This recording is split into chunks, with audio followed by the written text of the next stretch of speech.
Om Swastiastu, welcome to Usada, Bali.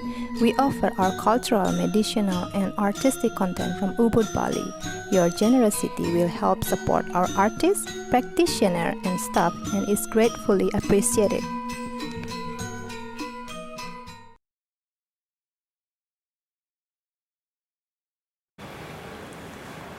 Om Swastiastu.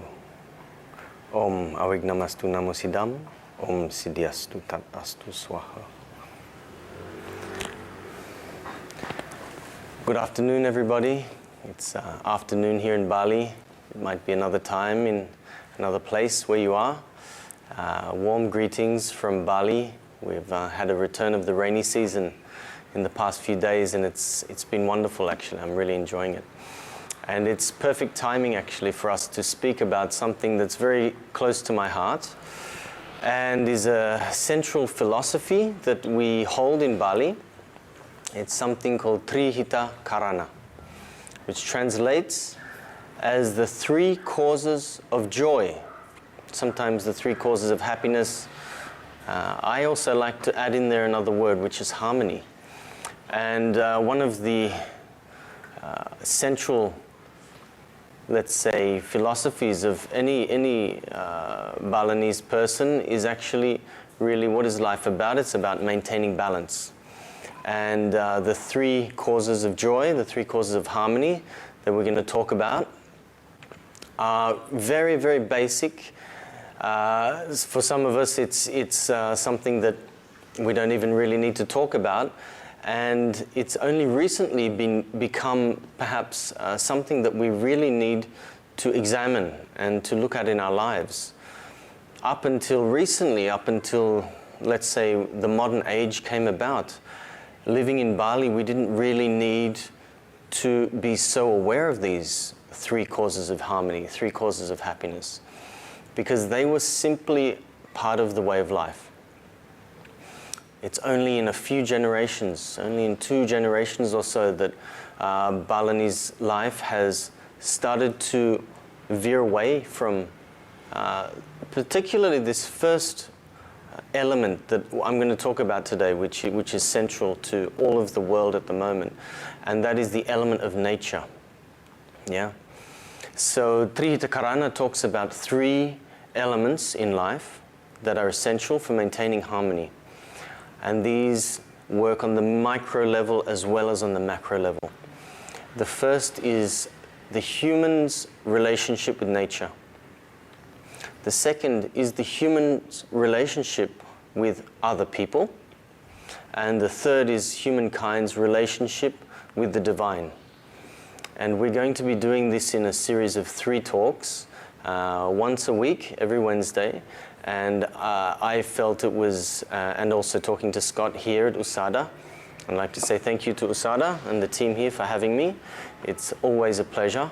We're going to focus on nature, because now more than ever, we really need to harmonize ourselves, harmonize our existence with nature. In the past, we didn't have plastic. We didn't have pollution in Bali. We didn't have instant noodles. We didn't have Coca-Cola, we didn't have all these things. Living in harmony with nature went without, we didn't even have to think about it. It was just as it was. Everything was packaged in banana leaves, sometimes bamboo leaves, sometimes coconut fronds. The building materials were all natural. Living in harmony with nature was simply living. Now we live in an age, and we've seen this in only, I would say, even less than 2 generations, yeah? Bali has been criticized for having plastic in the waterways and a rubbish problem, and that is really, it's a completely artificial thing. We lived in a way where you threw your banana wrapper into the river and it decomposed and became compost, yeah? Unfortunately, that mentality has continued to go on.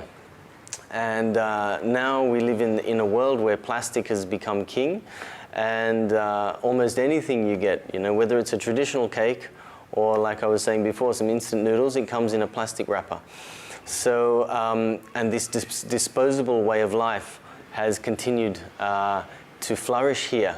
And so humankind's connection and harmony with nature is, for me, one of the most important things that we need to discuss today.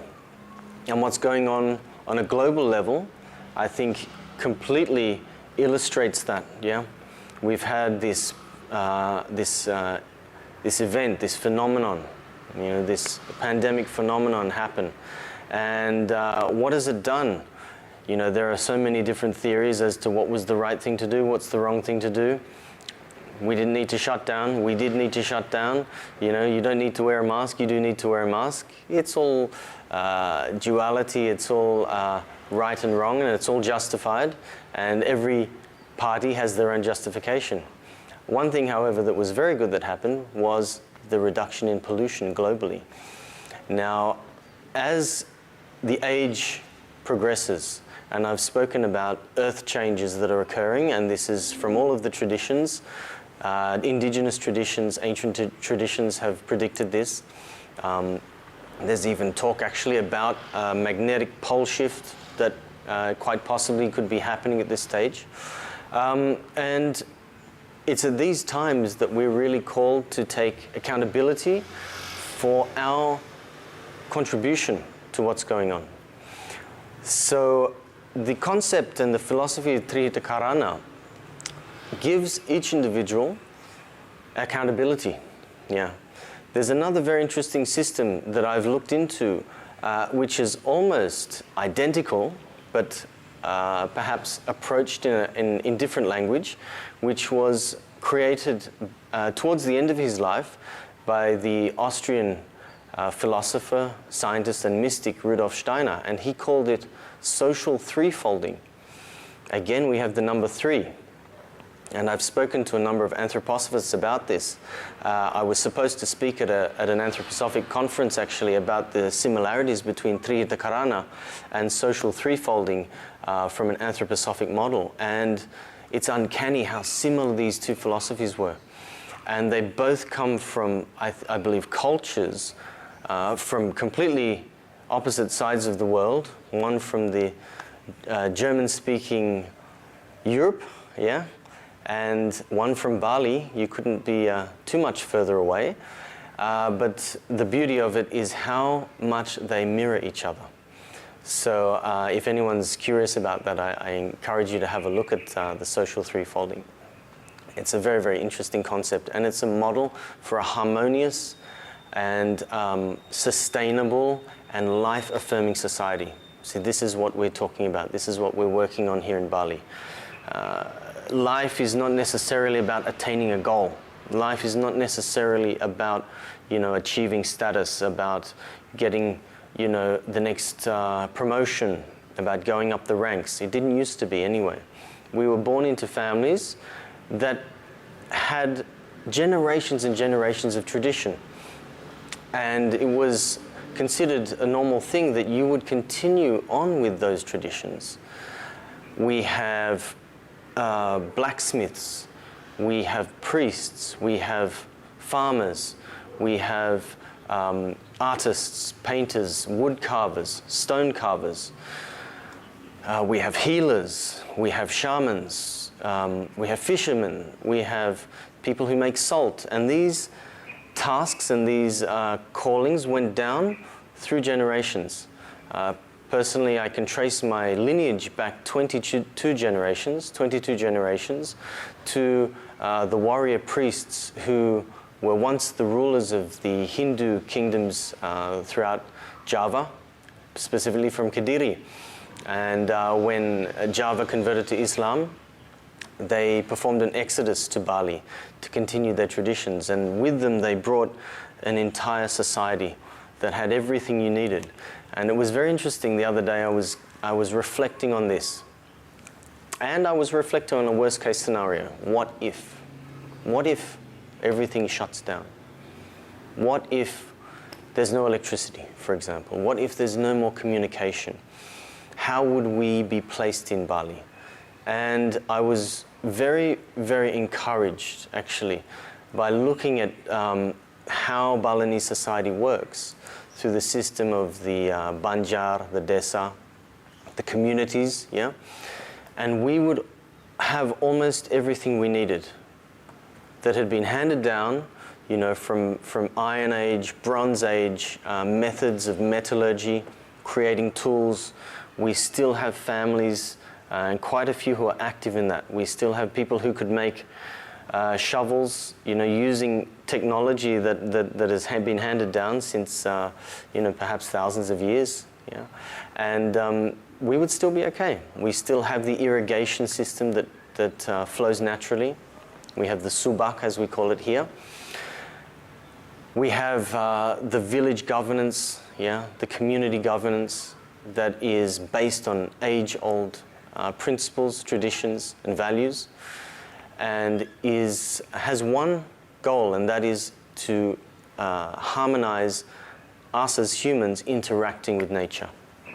Now, this takes me on to another level here, and I'm going to be going a little bit outside of Bali. I'm going to be calling on some of the people who I've learned from, both literally and virtually in my life, and we'll start maybe even talking about things like quantum physics here, because our interaction with nature is not as simple as going out for a walk in nature to the mountains, or just gardening, or taking care of trees.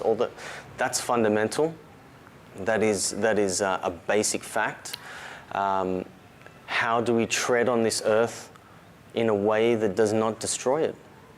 How do we as human beings become creators rather than destroyers? We're the only species on the planet that has the ability to take on that role.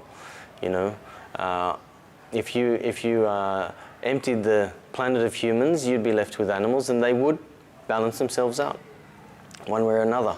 None of them would have the ability to destroy the place. But we were given the gift and the curse of this consciousness that allows us to go in either way. Do we live in a life-affirming way, or do we live in another way, yeah, where we become consumers of the earth rather than farmers and cultivators of the earth? So I'd like to talk about our relationship with nature through the eyes of science, as well as, you know, again, from Bali, there's not much I can tell you, to be quite honest with you, in terms of how we relate with nature. We came from a society that was, by its inherent qualities, did not damage nature. It's only recently that we've done that. Society, and I have a science degree. I went to University of New England and attained that in human health sciences. And most of what we learn in universities is based on a paradigm which is about 400 years old, which came through probably the work, one of the first expounders of that was the work of Descartes, René Descartes. And this is the paradigm of mechanistic materialism, yeah, where everything in science is based on that which you can see, you can measure, yeah, you can absorb through your five senses, whether it be sight, touch, hearing, yeah, measuring frequency, etc., etc. Now, we've lived in a world that was based on that from what was called the Enlightenment, approximately 400 years. And the irony of that is that René Descartes himself received his inspiration for developing that paradigm, and it may not have been his intention for mechanistic materialism to have taken as far as it has now, but he got his inspiration through a dream. Yeah, he was sleeping one night after having participated in a battle somewhere, and as he recounts, an angel came to him in his dream and gave him the message that nature shall be conquered through measure and number. Something along those lines. Excuse me if I'm quoting that incorrectly. So mechanistic materialism is based on a dream. I think it's a wonderful irony, actually, and it's very, very important to look at the history of these things.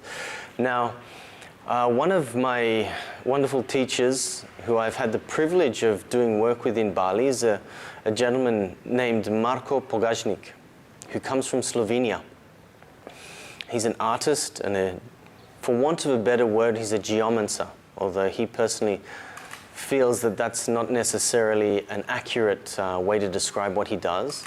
I would describe him as an earth communicator, a nature communicator. And he does incredible work through something called lithography, where he does almost like an earth acupuncture on the planet for areas that are sick, in conflict, in violence, and have trauma, collective trauma. And he places what he calls cosmograms on these places, and they have a measurable effect in harmonizing the energy of that place. And the way he described it in a talk that I saw of his was that science, through looking only at the material side of things, is missing out on maybe 90% of what's going on. We live in a multi-dimensional world, and this is part of everyday life in Bali, to be honest. Your Balinese even find it hard to describe. It's just a given. Yeah, when we're born, it's normal to go straight to the shaman and see who you're a reincarnation of. When somebody's sick at home, it's normal to go, to your shaman or your healer and communicate with the spirits of the land, communicate with your ancestor spirits, communicate with the gods and goddesses, and ask what's going on. Sometimes it works, sometimes it doesn't, and sometimes it's better to go off to the hospital and have surgery. Fair enough. Nobody has ever discounted the materialistic paradigm. I think that would be quite a ridiculous thing to do. What is there is what is there. However, our world and nature itself exists on many, many different dimensions. And it's been a gift, I think, for me to have been brought up in a tradition where we acknowledge all of these dimensions. In harmonizing with nature, it's not just about environmentalism. It's not just about cleaning up the waterways. This is fundamental. This is a given. We have to do this. But it's also about an open communication with nature, an open relationship with nature. We don't just clean up the beach, but still have ourselves divorced from what's happening in nature. It's a complete immersion. And one of the ways that we do this in Bali is through our relationship and our understanding of the elements. This starts from the moment we're born. When we're born, one of our father usually, because our mother's pretty busy after that incredible process, I've seen it happen many times, the father takes the placenta, the umbilical cord, the afterbirth, and anything else that's left over after birth, and we treat it as a sacred, very, very sacred, a sacred form. We place them inside a coconut, and we take them with offerings and some of the water from the first bath of the baby, and we bury it in the ground. And this is our first connection with the elements. Those four aspects that we bury are representations of the four elements. There is a fifth that we go into. The representation of fire, of earth, of air, and of water. The fifth element that we recognize here, in alignment with the Vedic traditions, is ether, the immeasurable element, yeah? The element that gives life, basically, the basis of life, the most subtle of the elements that we count in those five elements. Yeah? And so we place those, we bury them as if they're almost the four brothers or sisters of the child who's born. And those four brothers and sisters will stay with that person throughout their life and protect them, guide them, almost like guardian angels, you could say. But it's even a little bit more personal. It's very elemental. Yeah, so they are, sometimes if I'm going through a hard time, my father will tell me, call on your four brothers. Tell them to be with you. They represent also the four directions. And again, I'm so interested in all of the traditions throughout the world, and I found it incredibly touching when I listened to one of the Native American elders from the Lakota tribe, Lakota Nation, I should say, sorry. And they described a very, very similar concept. It was incredibly similar, so similar that it made my hairs stand on end. And the colors are even the same. White, yellow, red, and black. We have the same colors. We have the same concept of these 4 directions being so important. And a lot of people find it a little frustrating in Bali, because when you come to Bali, this is a metaphor of how much we immerse ourselves in nature. When you're asking for directions, especially for you city folk who come here, I know a lot of my friends from Jakarta find it very confusing, and anyone else from a big city. If you ask someone Balinese, which way do I go? They'll say you go north, and then you go west, and then go north again, and then go west again, go north for a little bit, and then on your east will be the road. Yeah? This is a given here, and it causes many people to get very lost, except now we have Google Maps, so people don't need to ask directions anymore. We don't need to use our intuition anymore. We have Google Maps, it's all good. And this is another sign of how important the directions are for us here. How important, that's another aspect of nature. Which direction are you headed in? What comes from the north? The rain usually comes from the north for us, from the mountains. We get the sea breeze from the south, where I live. Yeah. We get the hot sun from the west. We get the morning sun from the east. Yeah. Everything in these elements, is central to the way that we live here. The more we immerse in this, the more we're at one with nature. Naturally, the side effect of that, beneficial side effect, is greater health and vitality. When you can align yourself with the direction, you can align yourself with the magnetic pulls of the planet, north to south. Yeah. You can align yourself with the sun, with the moon, with the tides, with the seasons, with what to plant. The Balinese calendar is an extremely complex astrological calendar, and it is one reason, I believe, why the mood, vibration, frequency, whatever you want to call it, in Bali is so different. It's one reason why I think Bali has always attracted a lot of people. We have an ancient calendar that is also shared with Java, and in that calendar we have 10 cycles that we have to look at. We have a single cycle, which is called Luang, the space. We have Duapara, which is the 2-day cycle. Every 2 days, every day, every alternate day, there is a different meaning. Then we have a 3 cycle of 3. Yeah. So you imagine a big wheel, then we have a cycle of 4, a cycle of 5, 6, 7, 8, 9, and 10. And you imagine a wheel, wheels within wheels, and every day we turn a notch on one of these wheels, and that gives us the format for that day. And on that day you'll be able to see whether it's good to plant rice, or whether it's good to plant fruit, or whether it's good to cut your hair, or whether it's good to put a roof on a building, whether it's good to have a meeting, whether it's good to make metal objects, and so on and so forth. It's an extremely complex, involved, but it's a system that can only be lived. It's very difficult just to think about it in the head.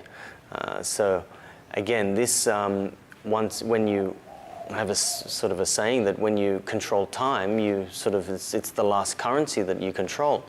So the time in Bali, the calendar in Bali, is its own thing. It's its own entity. So it's, for me, one of the reasons also why the rhythms of life are so different here.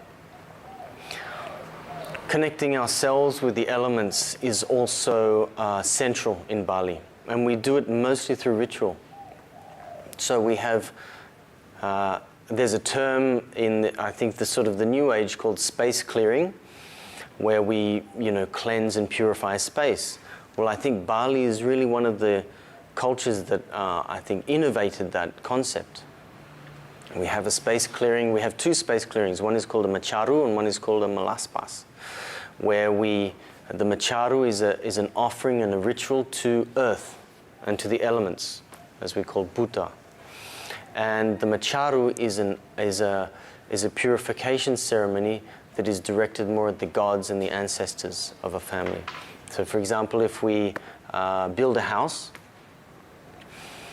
we'll perform, when that house is ready, before the house is even built, we'll perform a ceremony to ask permission. We ask permission of the land, we ask for the blessings of the land, and we perform a ceremony which actually is an apologetic ceremony. We are asking forgiveness to Dewi Sri, the goddess of agriculture, of rice, of irrigation. We're actually asking her forgiveness because we're hurting her earth. We're taking away land that could have been farmland. Although with what's going on, we might be doing the opposite soon here. And we have to pay our homages, and apologize for this process. Yeah. We then go on, once the building is finished, we'll do a macharu, which is an offering to the earth, to Mother Earth, and to the spirits of the land, yeah, and to the elements, every elemental being that is within that area of land. And then we'll perform again the malaspas, which will come after that, which is the blessing of the house from the heavens, from the gods, from the ancestors and those. So this is again another look at how the elements work and how the connection of humans with nature works. We have the literal way of the environmentally friendly way of living, although we need to work on that here. I think we need to work on that everywhere, yeah. And then we have our connection with nature through the connection with beings in other realms, yeah. And this is not necessarily a worship of these other beings. It's really an acknowledgement. It's really an asking of permission, asking for blessings, asking for the land to accept us. We don't just come in. It's a little bit like going into somebody's house, you know. You knock on the door first and you say who you are and what your purpose is, and you ask permission to come in. We do the same thing here with the offerings and the rituals to those beings who we not only believe, but we experience live on the land. And there are multiple stories of people who never believed in all of this stuff, having quite powerful experiences when they came into contact with these spirits of the land. Sometimes they appear as large, giant-like beings. Sometimes you have smaller, more mischievous spirits. The spirits of the waterways are very different to the spirits who live in the forests. We have spirits in the bamboo. We have every tree, every plant in Bali is catalogued. We know which spirits can potentially inhabit those places. We have trees which are sacred. The banyan tree is sacred. Every tree is sacred actually, but we have particularly powerful trees here. The banyans, we call them pule, I'm not sure what the English word is for those. Nagasari trees, we have many, many incredible trees here that we actually perform offerings to. If anyone's maybe also been to Japan, experienced the Shinto tradition there. It's very, very similar also to what we do in Bali. So this relationship with nature, yeah, is multifold. It's literal, it's material in how we construct things, waste management, things like that. We're also we have to be careful where we put septic tanks and things. You know, often someone will come in who has the ability to see and to communicate with the spirits of the land, and they will actually pick out the places which are appropriate for this. We have the flow of energy from the subterranean waterways. We have fire lines, we have water lines, we have air lines as well, and we have places where earth should be revered, usually in the form of stones. We have places where fire should be revered, water should be revered, and air should be revered. And in the center of that is always ether, that intangible, subtle element that connects everything. All of those elements. It's in homeopathy, in the healing traditions, it's called the etheric body, it's called the vital force, the life force, chi, prana. Yeah? It's the energy flow that cannot as yet maybe it can be measured actually, but in mainstream science it's not really considered as something that can be measured. Yeah, so that's another aspect that takes it one step further. The relationship with the material nature, with nature in her manifest, materialized form, and then nature in terms of the elements, and even every plant has those elements of fire, earth, air, water, and ether. And then there is our connection with nature in form of communication, reverence, I should say, acknowledgement, and an open relationship. It's a two-way communication. It's not just, I am man, I will build a house on top of you. It is, I'm a participant in your experience, in your collective experience. You're part of me, I'm part of you. Every element that I have in my body is present on the earth. And it's actually present in almost the same proportions. Very, very interesting. The earth is 71.3% water. Our human body is approximately the same. Yeah, give or take, whether we're dehydrated or not, yeah? And it's an accepting of those elements into our being. And that is the other principle that we have here. We have a beautiful ceremony, which is a purification ceremony in Bali called Melukat. Melukat is a water purifying ceremony. It's an integral part of Bali because Bali was once termed the place of Agama Tirta, or the place of the religion of water, or the spiritual practice of water. Water was so central to our existence here. And it still is. Anywhere, even in Ubud, that's come so far in its development, villas everywhere, hotels and cafes everywhere. Underneath some of these hotels and cafes are springs. Free-flowing, pure water springs. Springs dot the land of Bali everywhere. Springs that meet the sea. You know, springs up in the mountains, hot water springs, sulfur springs. And every spring has its own energy, every spring has its own deity. It has its own healing powers sometimes, or purification powers. And the process of Melukat is where we become at one with the element of water. It's not just about pouring some water over your head, it's about taking the element of water and making it a part of you. Not that you even need to make it a part of you, it already is a part of you.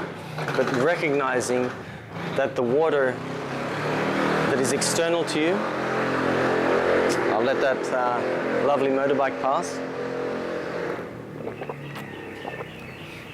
See, it's good that we're talking about Hita Karana and nature at this time, huh? We have so many challenges. Yes, Melukat is when we take in the element of water and water becomes you. You become water. Yeah? When we become at one with each of these elements, we don't have problems. The friction and the tension in life disappears. Water we look at as the ultimate purifier. We see it every rainy season. Yeah? We carelessly throw rubbish. And what does the water do? Water comes, water washes it through. I've seen some incredible river flows and washes it out to the sea. The sea accepts the rubbish without any discrimination. It shouldn't be there. But sea accepts that. Water purifies even the person who caused the litter. There's no discrimination in that. Same as the sun shines on a criminal as much as it shines on a saint. Yeah. And through our reverence of water, we will then develop, or it's my hope that we, especially in Bali, in the Balinese, I should be doing this in Indonesian and Balinese perhaps as well. There we develop that reverence for water, and when we have that reverence for the elements, we won't go and destroy them. We won't go and throw those bags in the river. We won't go and burn the plastic. Yeah? But it all has to start with consciousness and reverence, devotion, and respect, mutual respect. So we have other ceremonies. You know, in all of our ceremonies, every one of the elements of nature is an integral part. Water, we have fire in the form of incense. Earth is represented in the offerings. We always bring offerings of fruits, flowers, and other bounty from the land as our offerings, which never go to waste. We always enjoy them after we've offered them to the divine. And we have air, which is an interesting one. It's represented through sound, through the bells, the sacred bells, through the mantras. And every one of these little pieces of the ceremony there's almost a science to how they're put together. And this is the act of harmonizing ourselves with nature through the divine as well.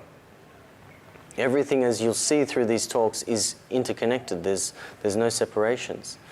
There's another wonderful concept of within the three, you know, outside of that we have the four directions, the four elements. Outside of that again we have 5 elements, and so on and so forth. It goes on and on. But at the end of the day, it's our participation in the process of nature which is the key and integral part of the consciousness of Hita Karana, the section where we talk about humankind's relationship with nature. It comes from the awareness of our environment, the care of our environment, the care of our soil. And this is one thing that I hope we can build on, especially here in Bali, but everywhere around the world. We need to respect the soil. We need to stop forcing the soil to give us things that the soil can no longer give. We need to stop fertilizing with chemicals. We need to stop killing the bugs. We need to share a little bit with the bugs and the birds and the bees, you know? They're part of our experience here. If the bees disappeared from the planet, humankind would, they estimate, I read that humankind would only last a few months. We wouldn't have any pollination anymore. Yeah? We need to go back to an organic and life-affirming way of living, of farming, of food production, yeah? Of community-based food. This is how we lived in Bali. This was just a normal thing. My prayer and my aspiration and my hope is that we can go back to that way of living. Not that we go back in terms of, you know, regressing to old ways entirely. No, evolution continues. But I think that what we can see here is that evolution can also progress in a way that is life-affirming without the destruction of the environment in the name of human progress. And then, on top of that, the manifest world, the manifest material world, we have our relationship with the unseen interdimensional qualities and dimensions in nature.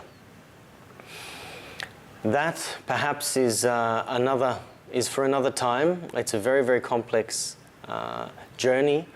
It's a journey that I take for granted personally, but I realize that people who've lived in cities all their life may find that a little bit hard to believe.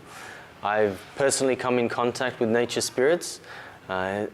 It's scared the life out of me a few times, and I have witnesses. Once walking along the top of a hill near my home in Champuan in Ubud at dusk, and dusk is a time in Bali which is very mysterious. It's the twilight zone, yeah? The changing between light and dark. It's the middle zone.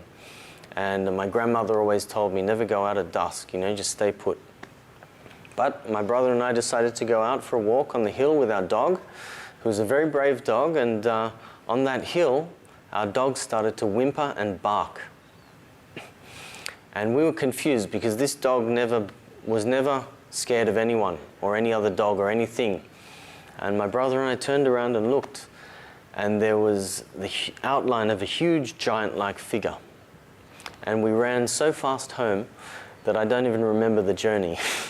We ran straight to my grandmother. I think I was actually crying at the time, and she just had a little chuckle and said, well, that'll teach you not to go out at twilight again up to the hill. So I've had first-hand experiences with this, and I can tell you that every tradition throughout the world has this experience with these beings from other realms. I think in the British and European tradition, there's the fairy realms, almost identical to what we are having in Bali. Even the places that they choose to live in, you know, close to the waterways, the rivers, the little ponds and lakes. And so I think one of my messages with this talk today, and again, I'm just speaking from my personal experience. Hita Karana is a new concept, fairly new in terms of, you know, the age of the Balinese traditions. This term was coined maybe only 2 generations ago, and it's really an important thing to bring out, because we needed, as Balinese, to bring our consciousness back to the challenge that we would go on to face as society became more complex, as technology became more complex, as commerce, economy, you know, money, all of these kinds of concepts started to become more integrated into what was really a harmonious agrarian society here for centuries. And so now more than ever, in Bali particularly, but I believe all around the world, this concept of the 3 areas of life, the 3 causes of harmony and joy and happiness, these are principles that I believe we need to spread, we need to be aware of in every decision that we make. So on that note, I would like to say thank you. Thank you to Usada. Thank you for the team here. Thank you to Scott for having me. Thank you for everybody who's been watching these talks. It's been really encouraging seeing the interest in that. I'm blessed to be of service. It's an honor and a privilege. And I hope that this message of Hita Karana can be integrated into your life wherever it is, whether it's in Bali, whether it's in Sydney, New York, Russia, anywhere in the world. And may we all do what we can. How big and how small it is not the issue, to create 3 causes of harmony that will go on and harmonize the life-affirming principles that we need to continue this world if it's going to be here for our children and our grandchildren. So on that note, thank you again. I'd like to finish with Pramasanti, a blessing and a wishing and a prayer of peace to all of you everywhere, to all beings. Om Santi, Santi, Santi. Om.